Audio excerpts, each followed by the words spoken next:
What's going on YouTube? It is Neslo bringing you guys a video today. Super passionate about this topic. I really want to get into this video. It's going to be a long vlog probably because there's so much to explain. There's so many examples for me to give and there's so much philosophy and opinion that's about to come out of me for you guys to actually understand what I'm about to talk to you guys about. So the title of this video is going to be Search and Destroy is Everything. It is literally everything to making it in the pro scene, being consistently a top contender, and by top contender I mean top 4, top 6, arguably top 8. I'm not going to go below top 8. If you're not a top 8 team, you're not in contention to go to the event and win it, although freak accidents do happen.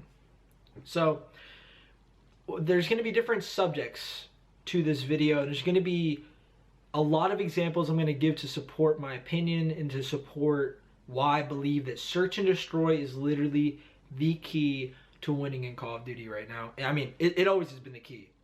It's different now because of the game, and it's different now because of the style of game.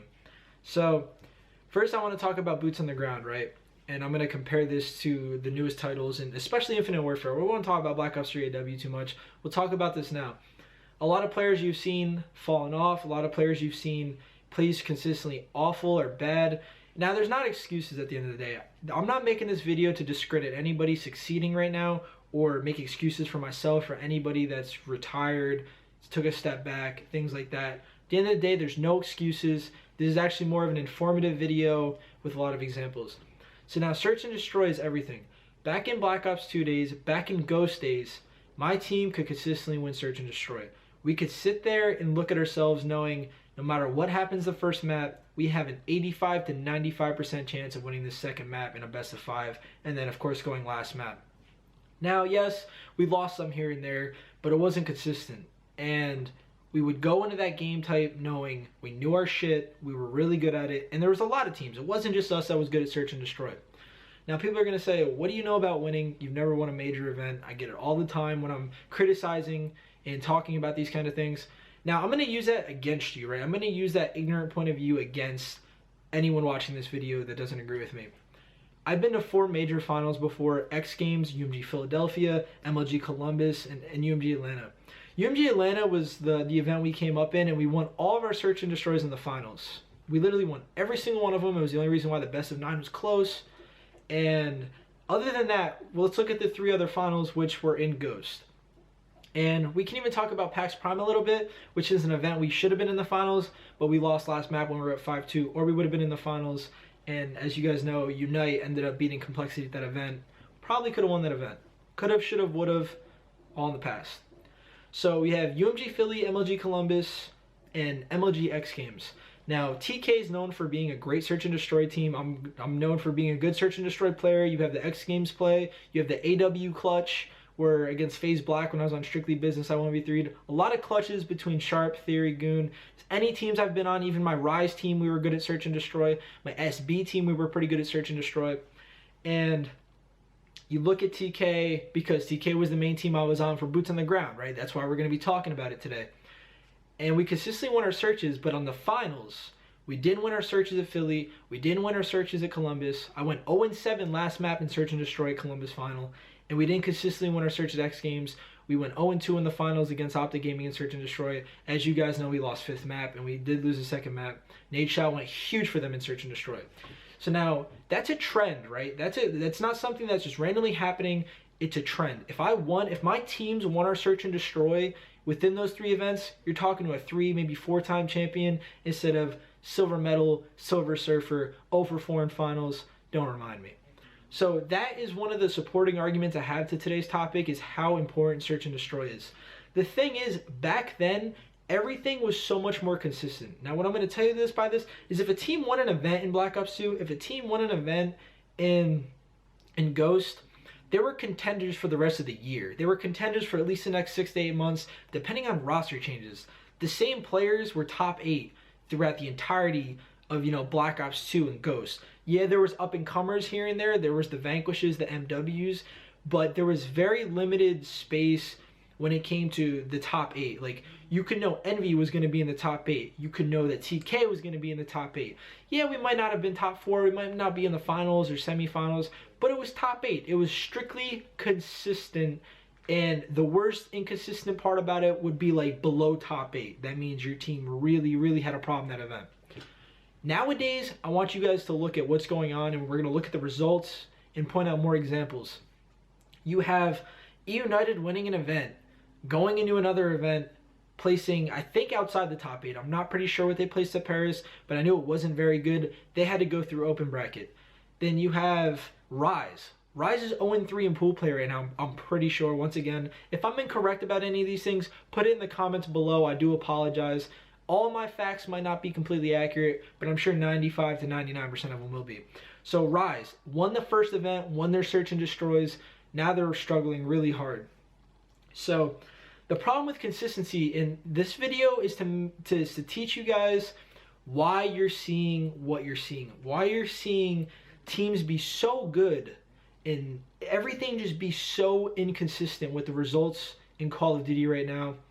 And there's so many good teams right now, right? You hear the casters say it every day. You hear the fans say it every day. There's so many good teams right now. The competition's at an all-time high, which I do agree. Everyone's playing a lot more than they used to. Teams are getting better. Players are getting better.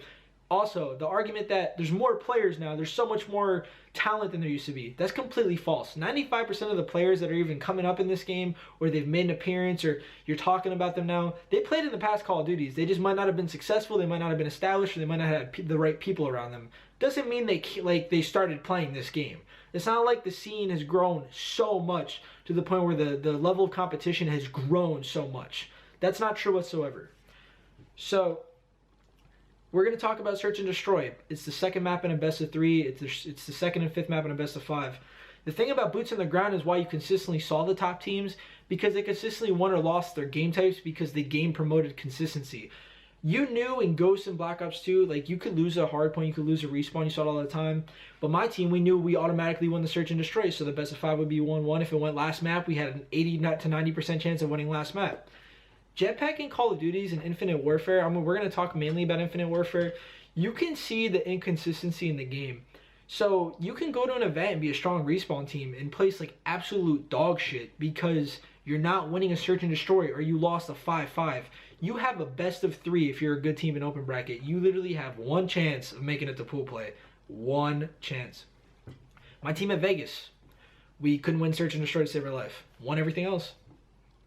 Yeah, we didn't consistently lose or win or lose hardpoint or uplink. We like had like a 60 to 70% win ratio in that game type. We had like a 15 to 20% ratio in Search and Destroy. That is a problem. That is contributing mainly to the failure. You look at the top 4 teams at the first event. Search and Destroy teams. ALG, Rise, Cloud9, FaZe. I think FaZe plays top 4 at that event. Great Search and Destroy teams. And FaZe even said they were struggling at Search and Destroy at that time. So the key to consistently being in that top pool of teams is going to be your Search and Destroy. But the problem is this game doesn't promote consistency. The timings, the problem with the maps is like I like to compare the Search and Destroy maps in this game. They're all like Breach S&D. They're all hard counter maps where you have to forego somewhere and there's not a lot of information going down on the map. And that's what every map is like in this game. And it's so much hard countering and it's so many blind counters and play styles that you can't predict exactly what's going to happen. So it causes a lot of inconsistency. So what do you do when the game is so inconsistent due to the timings, due to the movement, due to the maps and game type? It's hard to rely on a game type, and that's why you see teams like Cloud9, which were on top and they were doing really well at the start of the game, kind of flutter off, and then, you know, now they're back at it. And now you see teams like United, and then they can lose to TK, or they can win their Search and Destroys and be one of the best teams and win a major event. Everyone is literally roller coastering right now. You got Luminosity, they're up and down, they're all over the place. They say they can't win a Search and Destroy, and then when they do, they're placing top 4 in their contention for finals. And bottom line, this video is, winning Search and Destroy in this game isn't as consistent and easy because the game is a lot easier, because the game is a lot more random, which means it's blind countering, it's decision making. There's only so much you can control compared to a boots on the ground Call of Duty, and that's the kind of point I'm trying to make to you guys. Hopefully I gave you guys a good enough examples and talk to you about it. If you guys want to know more about this, I will make a longer video. I don't want to make a 50-minute video talking about this to you guys, but I will if you want me to. So I give you guys enough examples. You can't rely on winning search and destroy as much. You still can because they're still good teams. You can have a good search and destroy event. Doesn't mean you're going to go to the next one and win them all, because there's so many factors in Infinite Warfare that are uncontrollable due to so many reasons. Whether it's the maps, the movements, it's just jetpack and Call of Duty. That's what it is. And that's why you see a lot of players, retire, step back, and they're not placing well. And it's funny because like all the good players that have stepped back, like even Killa and Mir and all these players, they're really good search players. But what does that mean in jetpack and Call of Duty? What does being a good search player mean? It's like, you know what I'm saying? So I hope you guys enjoyed this video. If you did, like, comment, subscribe. Really interesting, controversial video. You guys can probably argue my points. If so, put it in the comments. I want to hear what you have to say. Give me some examples, and I'll talk to you guys tomorrow. Have a good day. Peace.